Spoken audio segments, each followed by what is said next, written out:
Hello, everybody, and welcome to our Adult Sabbath School Bible study. We're going to be studying Lesson 12 in our Sabbath School books, and I'm joined today with Arena and Pastor Sasha. My name is Monique, and I'm going to begin the lesson with kind of an idea rather than a question. It's very open-ended because the first question in this lesson is, what is truth? A question that Pilate asked Jesus in the courtroom. And if I were to think of the word truth and the way that it is presented in our current society, in the world around us, outside of a word itself, but more of a idea, I would consider it a commodity and a luxury and a tool. And it reminds me of the earlier conversation we were kind of having about human reasoning as the means to understand the world.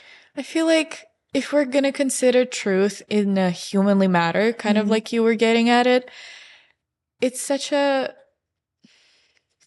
delicate matter due to everyone really having their own truth. Yeah. So in humanly standpoint, everyone really got their own truth. And like the question, what is truth? It's never stopped being asked. So would it even satisfy Pilate? Like, would Jesus's answer even satisfy Pilate if he had his own humanly truth? That is very interesting. I was observing this conversation, and I definitely feel myself, oh, yes, I am already not into this age. Yeah. This gets scary. Different generation. What? Am I Generation X? I don't even think so. No, I am Generation. Your father is still Generation X, correct? Your mom is Generation X for sure. Because I could not tell you who's who. Yeah. All I know is these new ones is Alpha. That's it. Because my mom is the 70s. So what is that, X? Okay. So I'm an Xer. Okay, there you go. Yeah. Thanks God, not baby boomer. I was about to say, are you sure? But at some point, I was very young at the X now. And, you know, we had our perception.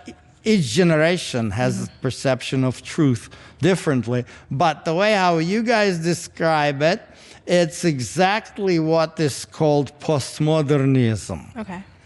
Postmodernism, everything is relative.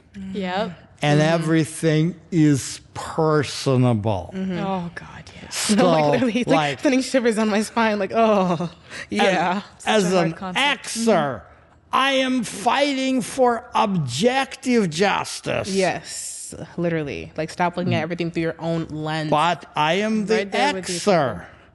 And today's generation after us, no, whatever is just to him is different than to her. Yep. And it reminds me of that verse when like God's like every man did what was right in his own eyes. And like that's exactly that's exactly where we come back to when we come to this philosophy. I mean, we have to know how to address this generation about Jesus. So hard. Which is not easy. Well, I think that the language of postmodern generation is relationship. Okay. And that's why, you know, if us, Xers, and those who were before us, the baby boomers, our parents, baby boomers, whatever, they were satisfied coming to the church and just, this is true, and this is what the Bible says. And doesn't that's just matter. how it is. Yeah. And that's enough. And that's enough. I wish that sometimes. People of your generation, is there anything here for me? Do I have friends here? Question everything. Yeah, literally. And I think that's what will keep somebody too, is like if you walk into a room and you don't recognize any familiar face, you're more likely to walk out. And like sometimes people won't even go anywhere alone, like just for the simple fact of like, I don't know anybody there, like, will you go with me? Yeah. Yeah, that's why our generation could be perceived as dry as the hills of Gilboa. in a way. We didn't care. Like, as long as, I mean, for me personally, that's the way to go because that's the truth. Yeah. And it's enough. And I had my friends, Baptists and Pentecostals, and they ridiculed me for choosing the church I chose, the Seventh-day Adventist. But I stood for what I believed. Yeah. Well, today it's very different. And could be dangerous because sometimes because truth becomes relative, you can sell to people an absolutely ridiculous things. Oh, yeah. Because, for example, the whole idea, I mean, I don't have any personal hate to people of LGBT persuasion, but to me it is persuasion. It's the norms of ethics. That's the understanding. You know, they try to tell me that they're a separate race. That's not true. But to the modern generation, it's okay for a child to have two mothers or two fathers, which is crazy because we know that each child must have a parent of an opposite sex, no matter what you can try to do. But unfortunately, and everybody knows this is objective truth. But this generation driven by truth, which is formed not by reason, but by emotions. Yeah, it makes everything like case by case, but that's not how the truth works. It is unfortunately driven by nice manipulations. And so that's the challenge of this generation. It's looking for emotional connection, which is perfectly fine. But unfortunately, it is the way how the media plays on this is, they drive emotions. We make emotional purchases because we see ads, and we want to buy it. Yeah. And the ads are built specifically. Guilty. I know. I'm a sucker for a good advertisement. I'm telling you right now. Yeah, I am a consumer. Guess what? Me too. But I am always researching. I am a bad client for advertising. Yeah. You don't want to advertise things to me. But I know other people who, like today's salesperson, sometimes, what can I do for you that you buy this thing today? That's crazy. Yeah. You need to first, but this is how they're trained. Yeah. You need to tell, I say, hey, wait a second. I need to learn whether I need this product or not. Right. But it's absolutely nothing you can do. But this kind of what can I do, it's a very manipulative because it hits, this person is willing to do anything for me. Right. It kind of like triggers that like emotional response for wanting somebody to want you. But let's go to the Bible. Let's do it. Because this is the dialogue between Pontius Pilate and Jesus. And so it's kind of an interesting dialogue to begin with. So let's go to John chapter 18. Verses 33 through 38. Pilate then went back inside the palace, summoned Jesus, and asked him, "Are you the king of the Jews?" "Is that your own idea?" Jesus asked, "or did others talk to you about me?" "Am I a Jew?" Pilate replied. "Your own people and chief priests handed you over to me. What is it you have done?" Jesus said, "My kingdom is not of this world. If it were, my servants would fight to prevent my arrest by the Jewish leaders. But now my kingdom is from another place." "You are a king then," said Pilate. Jesus answered, "You say that I am a king. In fact, the reason I was born and came into the world is to testify of the truth. Everyone on the side of truth listens to me. What is truth? Reported Pilate. With this, he went out again to the Jews gathered there and said, I find no basis for a charge against him. So how are you finding the Pilate here? I find him to be a genuinely curious person. This isn't something that he's seen before. And of course, this is like coming from already having discussed this with other people. So I'm kind of mixing a bunch of different ideas that I've gathered along the way. But I don't know. He's maybe frustrated because this is happening at an inopportune time. And he's like, this is a waste of time. I could be doing so many other better things right now, probably sleeping or whatever time of the day or night it is. And so he's frustrated, but he doesn't see the significance of this, one, and two, he doesn't see why, Jesus was brought to him in the first place. He's genuinely asking, like, what are you even doing here? And that's what I feel like kind of that question may be, not necessarily trying to get an answer out of Jesus to what is truth, but to almost rhetorical, what is truth? Yeah. He is innocent to me. These guys are going crazy, trying to tell me, kill him. Why am I going to kill him? So who's got the truth? Yeah. It seems almost more rhetorical. Yeah, that's right. That's right. Pilate for Pilate, this trial is a burden. Right. He's squeezed between the rock and a hard place because the Sanhedrin, who basically met all night and they discovered, let's take a look and see what actually happened before.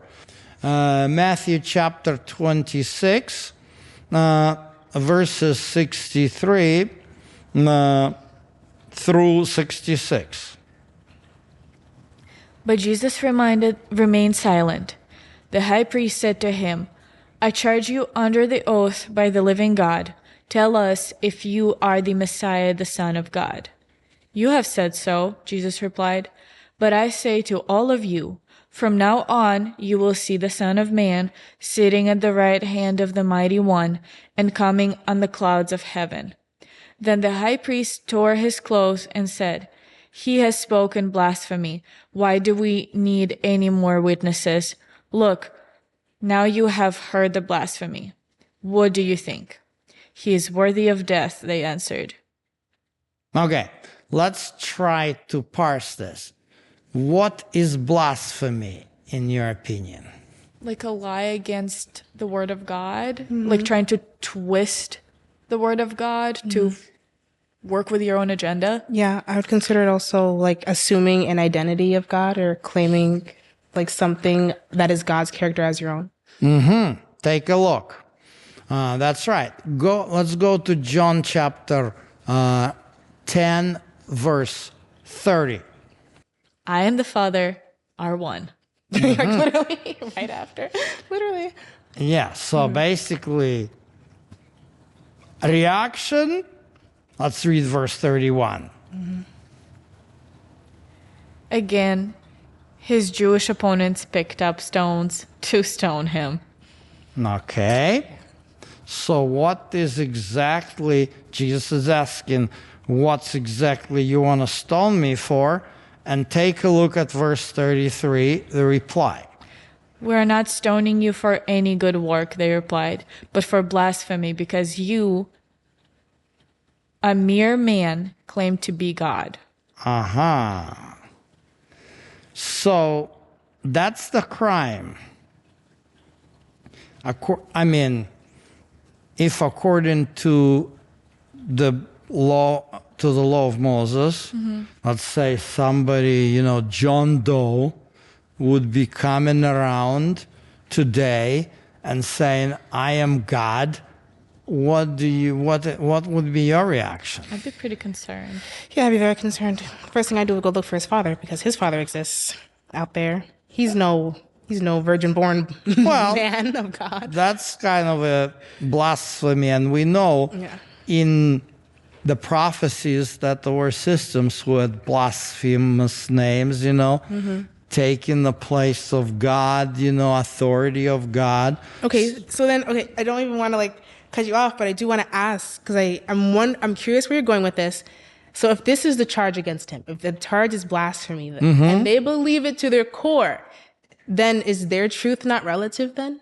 So literally, what is truth? Yeah, that's very important. So that's what they charge him with, and they say he is deserving death.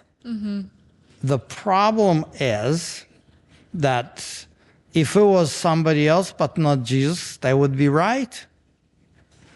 But Jesus proven time and time again that he's not just a mere human. They say, you're a mere human.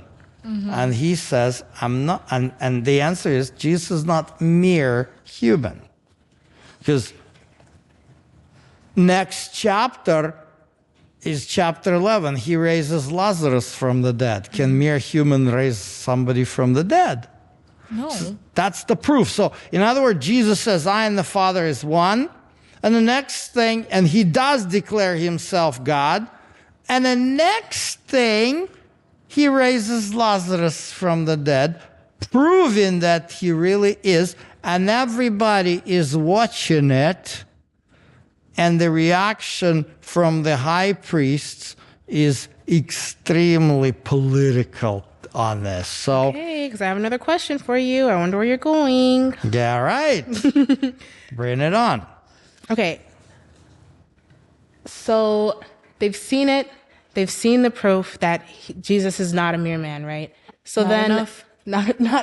okay. So it must truly either not be enough for them. They're just they keep over and over. They want another sign. They want another this, want another that, but they're never satisfied. They get to the point where he's finally in court, about to be crucified, and they're doing all this. Are they doing this being fueled by a lie or being fueled by what they believe to be true? There are some who were fueled by those who believe to be truth. Can you bring an example of the famous person who was actually sincerely persecuting Jesus? Paul? Yeah? Paul? Saul?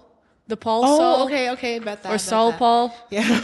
Yeah. Whichever one is. So there were some of them like this, but not the high priests.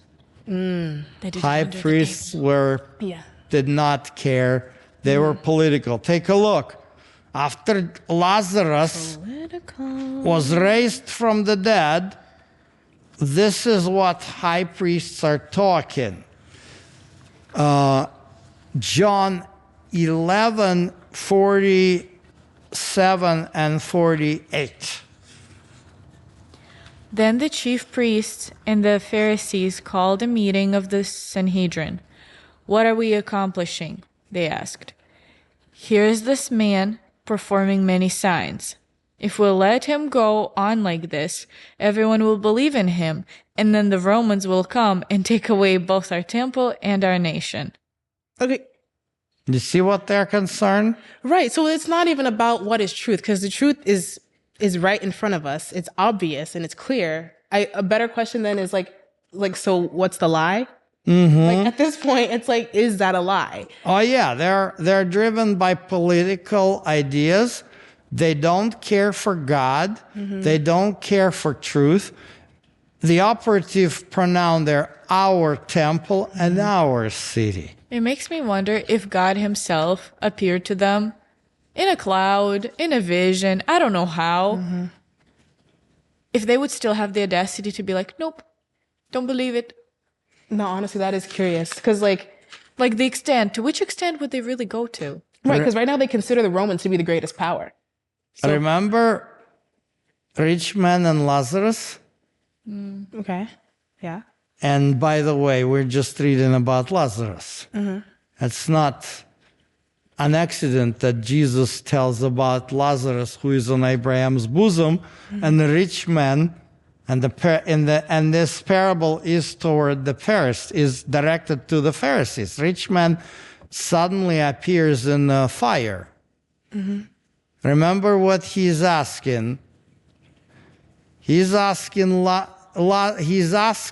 Abraham to send Lazarus to his brothers to tell them about the destiny. But take a look at response of Abraham. Luke 16, verse 31. He said to him, "If they do not listen to Moses and the prophets, they will not be convinced, even if someone raises from the dead." So, many Jews accepted Jesus when Lazarus rose from the dead, because Jesus comes in, Jesus says, remove the stone. They say, oh boy, it's a fourth day. He is already decomposing, smelly, whatever. What are you doing? We're all going to become unclean. Yeah. According to to the Levitical law. This is terrible. What are you doing? Remove the stone. I mean, hello, teacher, we're in a holy zone. That's the temple. What are you doing? You're going to desecrate the temple. Remove the stone. Lazarus, come forward. And he comes forward. So you see the shock? Yeah. I mean, like, in Jerusalem, you have Convincing to me. Yeah, I know. That's all I would need, personally. That's more than I would need. Yeah. The wine would cut it. Yeah, I know. From the wedding, like, okay, I'd be following him since the wedding. Yep. Yeah. Yep. Yeah, so exactly that. But take a look at the reaction of the high priests. John 12, 10 and 11. People are stressful. So the chief priests made plans to kill Lazarus as well. Whoa. For an account of him, many of the Jews were going over to Jesus and believing in him. How did I miss that reading the Bible? I know, like, what? Since when? They really hated Jesus. Well, as you can see, Murder. we can see how the society is polarized. Why did they want to kill Lazarus? Didn't fit their agenda. Because many Jews were believing, and that's what they were afraid of. Yep. They were afraid. They were driven by jealousy and Worried. fear to lose their sweet power, political power. Their sweet cushions. Yep, that's what they were driven. They were protecting their nest egg. So basically, this is what Jesus was. This is the charge, They accused God in blasphemy, just the reality. When Jesus says to the high priest, was Caiaphas, yeah, you, the Messiah, the Son of God, and he said, you said so, and you're going to see the Son of Man coming with the clouds, at the right hand of power, and he just says, oh, blasphemy, crime is committed. So after he raised Lazarus, it didn't help. God was God who came in human form to be fully human, who became the Word that became human flesh, and the Word was God, was actually charged with being God. They took it as What a crime. Yeah, exactly. That's what the crime is. So they bring him to Pontius the Pilate. Do you think that's the real crime according to the law of Roman Empire? He couldn't care less what they believe. Or who thinks that this man is high or not, or God or not. As long as there's peace and quiet, he don't care. Exactly. These two people, like the Barabbas, the one whom they released, what was he charged with? Murder, other stuff. Soliciting like an uprising. Yeah, insurrection and murder. He wanted this guy locked up, if anything. Yeah. He's like, somebody walking around, calling God to be his father. The Pilate didn't really care. He didn't really care. And so... Don't make a fuss and we'll be fine. But they said that he claims to be the king. That could really trigger. So he is interrogating Jesus. Are you the king? And what Jesus is responding here is this. That's the response. Let's read John 18:36. How Jesus responds is to the question, what have you done, and are you really the king? So let's just read verse 36. He replied pretty simply. John 18:36, Jesus said, "My kingdom is not of this world. If it were, my servants would fight to prevent my arrest by the Jewish leaders. But now my kingdom is from another place." Yes. Plain and simple. Did you see any rebellion? Nope. None. So Pilate asked him again, are you a king? Let's read the reply of Jesus in verse 37. "You are a king, then," said Pilate. To which Jesus answered, "You say that I am a king. In fact, the reason I was born and came into the world is to testify to the truth. Everyone on the side of truth listens to me." Okay. And then Pilate asks, what is the truth? What kind of question is this? What do you think? What exactly was asked Pilate? What kind of question is? Pilate does,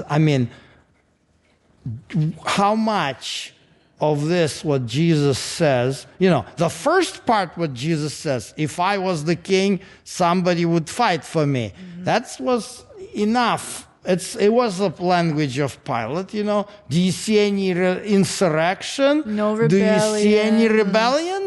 Somebody is trying to fight with you, Romans. And even those who wanted to, he said, "Calm down. I'm fine. Let me be." Exactly. Peace, yeah. So this one he understands. But look at this. I was born for this cause. I have come into the world that I should bear witness to the truth. Do you think Pilate understands any of these words? Yeah, in one ear, out the other. That's why the question, we have to be very carefully reading the concept. Pilate is, I can imagine, the first part of the question, he listens. All right, I don't see any resurrection. Why in the world are they forcing me to execute this fellow? Okay, but the second question, he just looks, what? Is not true. So what are you talking about? What is the truth? Pilate is not seeking actually the answer to the question, what is the truth? Yeah. He's not religious enough to get the context either. Yeah. It probably just went right over his head. He just, exactly. So he's not,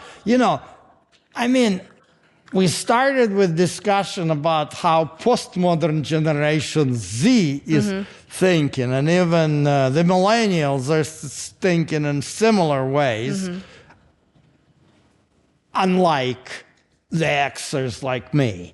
Right? I don't know how Yers are thinking, but probably the same as Zers and as the millennials. But the point is, that's where we, that's the, eventually I would love that my Zers and Yers and the millennials would really start thinking, hey, truth is not relative. Right. And so that's where we started, and that's kind of where I want to get back to, because, it just keeps coming back to the fact that everything to them is relative. And I know earlier we were talking about how young people are the intellectuals and the students of our day, of our age, and they're being taught, if not philosophy, how to think philosophically, not only to question everything, because I think that's one thing that I did as a kid, was I would always ask why, even if nobody would answer. I would always ask why, even at the threat of getting smacked in the head. Do you think it's wrong to question? I don't think so, because I think questions are innocent. And maybe it depends on the question. There's a difference between asking God a question and questioning God. So, to believe that your knowledge is greater than the person you're asking, don't ask a question you know the answer to. So like that's where you start to hit a wall where it's like, what's the reason of this question? Yeah, it's like, what are you trying to get at? Right. Why are you talking? It's exactly. important. And trust me, even we Xers don't like this. This is how it's supposed to be because I said so. Now, my parents, that was their favorite, because I said so. Or they just give me a look and not even address the fact that I just asked why, very innocently. Like, why? Your parents are not the correct Xers. Yeah. No. As an even catch Xer, myself I never sometimes. liked I said so. Yeah. I don't like it either, but I even catch sometimes myself doing that. And it's Yeah. like, I'll tell my cousins, I'm like, just put it away now. And they're Yeah. like, why? And I'm like, can you please just do it? Yeah, I don't have the patience I'll to tell you explain to why, you. but right Yeah. now I just don't have the capacity to deal with you and the whys. But- because it's the right thing to do. Again. It should be common sense. Again, this is very important. It's very important. I believe we have to develop critical thinking. Yeah. Right. Yeah, it's not innate. It's definitely something that you have to like hone. The big problem and the big difference that we Xers were asking why, because at least where I was coming from, we through studies of physics, you can't succeed in physics and math if you don't have a well-developed critical thinking. Yeah. Yep. Yeah, and that's like a really big, it's like the building block to actually being able to understand something, because you have to ask the right questions. Sometimes you're not going to get the answer you're looking for if you keep asking the wrong questions. Saw this video where somebody was talking about how lawyers can lose. People can lose a case just because the lawyer is not properly asking the witness the right questions. Just a few questions. Yeah, you'll get objection after objection after objection because you're not asking the right questions. Yeah, that's interesting. The difference between where I was brought up, our critical thinking back in the Soviet Union was through science, specifically physics and math. American critical thinking is very well developed through law. You know, lawyers I love to talk to lawyers here, not there. You know, there is somebody said so and lawyer does. But here, it's you have to win the case, you have to argue, you have to have a good critical thinking. So, the question is, if critical thinking is good, then what's the problem? Take a look at the biblical definition of truth. John 17:17. Sanctify them by the truth. Your word is truth. So what is truth? The word of God. Yes. So my strong advice to every generation, develop critical thinking, but the critical thinking must be based on an objective truth. And the objective truth is the Bible. So well said. That's the objective truth. And this is exactly what Jesus meant by saying to the Pilate, I was born to testify about the truth. You know, I came to teach the real Torah. Pilate just wants the truth. I don't care. Yeah, I just have one truth. I have my truth. Let's never take Pilate's question as a serious question. But we need to ask ourselves serious question. How do we define our truth? On how we feel? Or what we read. Or what is revealed to us through the Word of God. And then the rest must be analyzed critically. But the Bible is the revelation from somebody who says, I said so, we better believe. The rest we have to analyze. And it will all make sense one day. Yeah, one day. And so, yeah, just to kind of realize where we're at with this whole like critical thinking thing, because it's not wrong to have questions. And I think that sometimes we're given the wrong answers too. That's why people kind of fall away from the faith and stuff like that, is because like they have questions about the Bible, but then they rely on answers from people. And then that's where that disconnect can start to happen a little bit too. Yes. That's why It's important to ask questions. God doesn't mind. Through the Bible, God is very open to any kind of question. Right. So how do we get those answers then without running into that, as we always do? Like, we get the wrong answers sometimes from the wrong people. So how do we get the right answer when it's not so clear to us? People like Caiaphas are their own people. They want their own power rather than truth. So we need to pray to God that God would lead us to the right people who love to answer questions, to debate questions, because God encourages us to debate questions. Okay, that's very encouraging. And I pray that that's encouraging to somebody else out there who has lots of questions about the word, about Jesus's life, his story, his teachings, and how that works in your life. So please put those questions down below in the comments. Like the video, subscribe to the channel, and hit that bell notification. So we'll see you next time. Thanks for joining us. Bye-bye.